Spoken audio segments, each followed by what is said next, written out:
Working hours sa lahat ng local government units sa Metro Manila gagawing alas 7 ng umaga hanggang alas 4 ng hapon. Batay sa resolusyon ng Metro Manila Council, epektibo ito simula April 15. Pagtugon daw ito sa mabigat na trapiko nararanasan sa NCR at para hindi rin sila sumabay sa rush hour.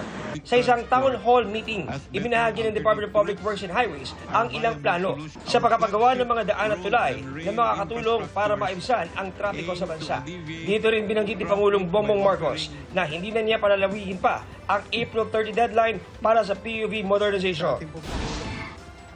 Pinay sa Amerika, sinintensyahan ng 2 taong pagkakakulong dahil sa tangkang paglasod sa kanyang asawa na miyembro ng US Air Force.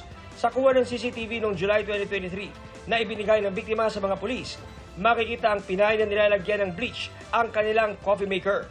Ang biktima raw mismo ang naglagay ng security camera dahil matagal na siyang kinukutuban.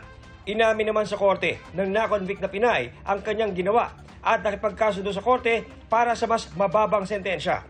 Ayon sa biktima, posibleng target ng kanyang asawa na makuha ang kanyang mga benepisyo sa Air Force kaya siya tinangkang patayin. Wala pang pahayag ang Pinay na nakakulong na ngayon. Ina ng batang nahulog sa isang kondo sa Cebu City, pinag-aaralan ng pulisya kung may pananagutan. May hawak na raw na kopya ng CCTV footage ang pulisya, pero hindi na ito ilalabas bilang respeto sa naulilang pamilya. Dinala na sa Davao City ang labi ng biktima. Nag-issue naman ng notice of violation ang Office of the Building Official laban sa condominium dahil sa nangyari. Nakatakdang magsumite ng incident report ang pamunuan ng kondo. Sa isang pahayag, siniguro ng pamunuan na ipinatutupad nila ang security at safety measures. Para sa GMA Integrated News, ako si John Consulta, ang inyong saksi.